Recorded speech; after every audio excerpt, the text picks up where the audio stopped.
And let's now go across to where the Prime Minister is participating in an event for World Environment Day. Global औसत प्रति व्यक्ति 4 ton का है, जबकि भारत में प्रति व्यक्ति कार्बन फुटप्रिंट प्रतिवर्ष आधे टन के आसपास ही है। कहां 4 टन और कहां आधे टन। बावजूद इसके भारत पर्यावरण की दिशा में एक होलिस्टिक अप्रोच के साथ न केवल देश के भीतर बल्कि वैश्विक समुदाय के साथ भी जुड़ करके काम कर रहा है। अंतर्राष्ट्रीय स्तर पर भारत ने coalition for disaster resilient infrastructure CDRI और जैसे अभी सदगुरु जी ने कहा इंटरनेशनल सोलर अलायंस आईएसए के निर्माण का नेतृत्व किया है। पिछले वर्ष भारत ने यह भी संकल्प लिया है कि भारत 2070 तक नेट जीरो का लक्ष्य हासिल करेगा।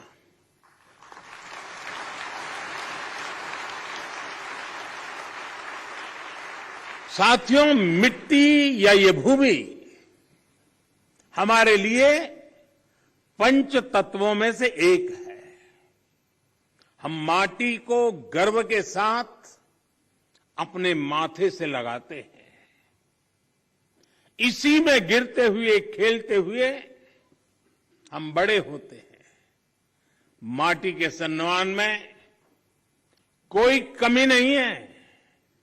माटी की अहमियत को समझने में कोई कमी नहीं है। कमी इस बात को स्वीकारने में है कि मानव जाति जो कर रही है उससे मिट्टी को कितना नुकसान हो रहा है, उसकी समझ का एक गैप रह गया है। और अभी सदगुरु जी कह रहे थे कि सबको पता है समस्या क्या है। हम लोग जब छोटे थे तो सिलेबस में किताब में एक पाठ्यक्रम के में एक पाठ पढ़ाया जाता था। गुजराती में मैंने पढ़ा है, बाकियों ने अपनी भाषा में पढ़ा हो शायद। कहीं रास्ते पर एक पत्थर पड़ा था, लोग जा रहे थे, कोई गुस्सा कर रहा था, कोई उस पर लात मार देता था। सब कहते थे देखिए किसने पत्थर रखा, कहां से पत्थर आया है, देख समझते नहीं वगैरह। लेकिन कोई उसको उठा करके साइड में नहीं रखता था। एक सज्जन निकले, उनको लगा कि चलो भाई सदगुरु जैसा कोई आ गया होगा।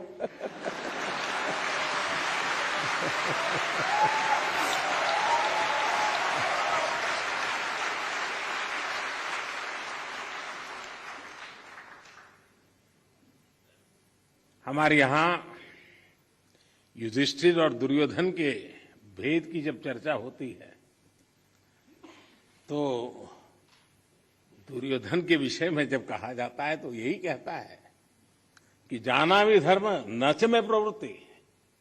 मैं धर्म को जानता हूं लेकिन मेरी प्रवृत्ति नहीं, मैं नहीं कर सकता हूं। सत्य क्या है मुझे मालूम है, लेकिन मैं उस रास्ते पर नहीं चल सकता हूं।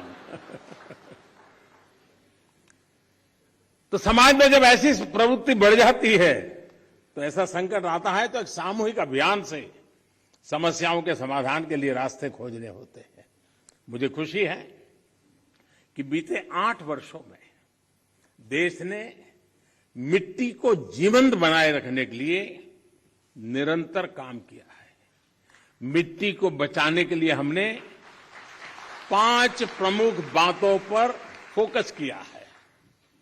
पहला, मिट्टी को केमिकल फ्री कैसे बनाएं।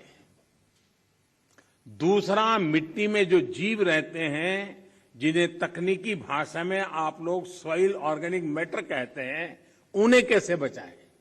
और तीसरा, मिट्टी की नमी को कैसे बनाए रखें, उस तक जल की उपलब्धता कैसे बढ़ाएं। चौथा, भूजल कम होने की वजह से मिट्टी को जो नुकसान हो रहा है उसे कैसे दूर करें। और पांचवा, वनों का दायरा कम होने से मिट्टी का जो लगातार क्षरण हो रहा है उसे कैसे रोकें। साथियों, इन सब बातों को ध्यान में रखते हुए ही देश में बीते वर्षों में जो सबसे बड़ा बदलाव हुआ है वो है देश की कृषि नीति में। पहले हमारे देश के किसान के पास इस जानकारी का अभाव था कि उसकी मिट्टी किस प्रकार की है, उसकी मिट्टी में कौन सी कमी है, कितनी कमी है। इस समस्या को दूर करने के लिए देश में किसानों को सॉइल हेल्थ कार्ड देने का बहुत बड़ा अभियान चलाया गया।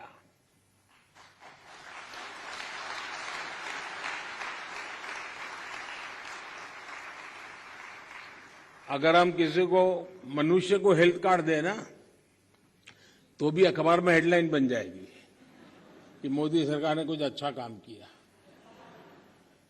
ये देश ऐसा है जो सॉइल हेल्थ कार्ड दे रहा है, लेकिन मीडिया की नजर अभी कम है।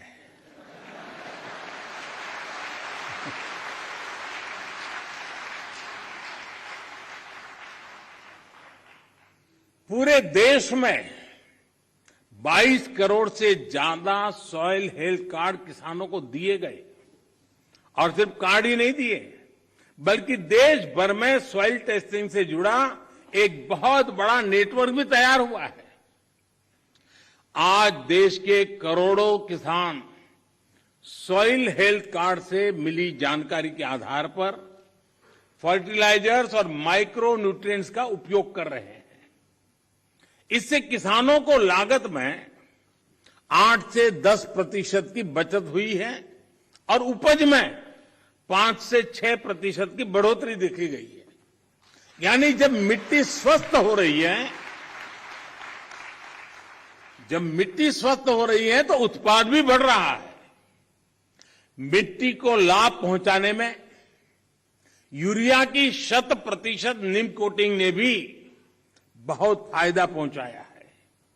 माइक्रो इरिगेशन को बढ़ावा देने की वजह से, अटल भू योजना की वजह से देश के अनेक राज्यों में मिट्टी की सेहत भी संभल रही है।